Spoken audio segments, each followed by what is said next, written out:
Hmm. Good morning, students. Today our aim of the experiment is to construct the superposition theorem circuit using MATLAB software and compare the measurements. Here we are using MATLAB for the verification of this superposition theorem. We know that superposition theorem states that the current through or the voltage across an element in a linear bilateral network is equal to the algebraic sum of the current or voltage produced independently by each of the sources. Let us consider a circuit having two voltage source and 5 of the resistances. Here we have to calculate the current across the 6 ohm resistor. So according to superposition theorem, we have to calculate the current through this branch for V1 voltage and V2 voltage. So our step 1 will be, we have to short circuit this voltage source 1 and calculate the current I1. Again, in the case 2, we have to short circuit the voltage V2 and calculate the current I2. And finally, we have to add both the currents to get the final current through it. MATLAB is a technical programming software. It stands for Matrix Laboratory. It allows matrix manipulation, data analysis, plotting functions, computation, designing different networks.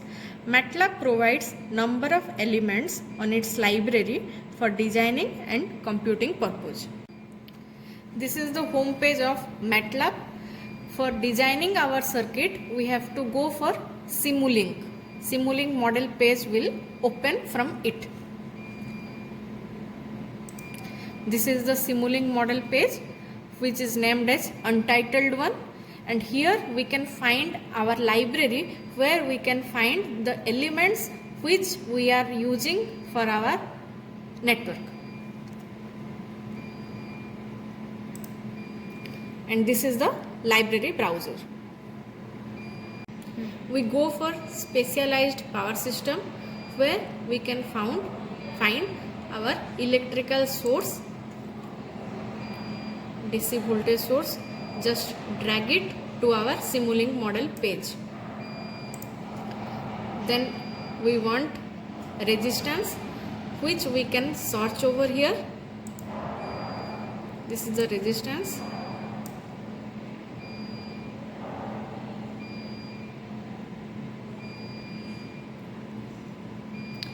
We want 2 voltage source, so we have to copy it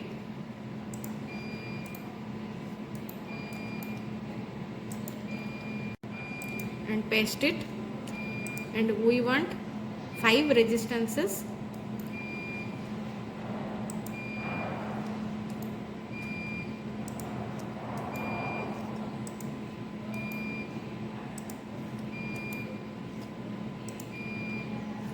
Again, we want a current measuring device, so go for measurement.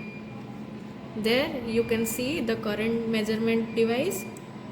Drag it and leave it here.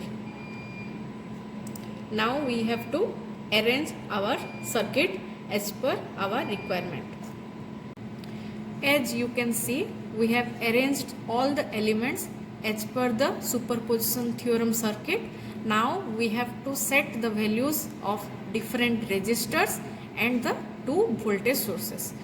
For setting the value for a definite number, we have to double click on the voltage source icon where you can see the amplitude is given as 1. Now we have to set the value as 200 volt as per our requirement. Click on apply, then OK. The value is set to 200 volt. Likewise, click on the resistance, set the value to 4 ohm, click apply, then OK. Likewise, we have to set the values for all the elements. For displaying the current in the 6 ohm resistance branch, we want one display box, which we can found from library. Drag the display from the library to this point and connect to the current measurement box. Now we have to save this model in the file.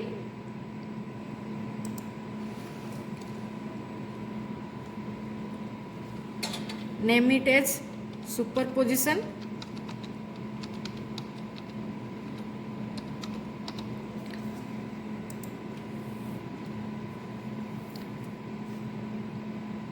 Now we have to run the model. For running the model, you have to click on the green run button once.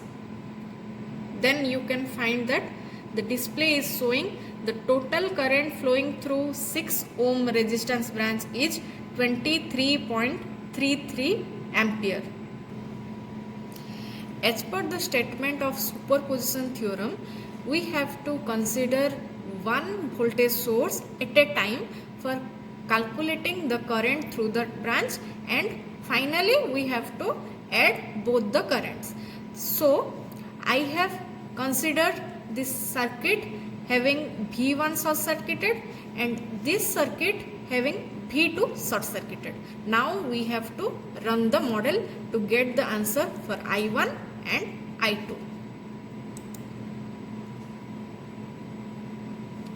Now you can see that for the first case the current I1 is 12.22 and the current I2 for the case 2 is 11.11. Adding both the currents, you can see that it is equal to the same current which we have found earlier in that case. Hence, it verifies the superposition theorem.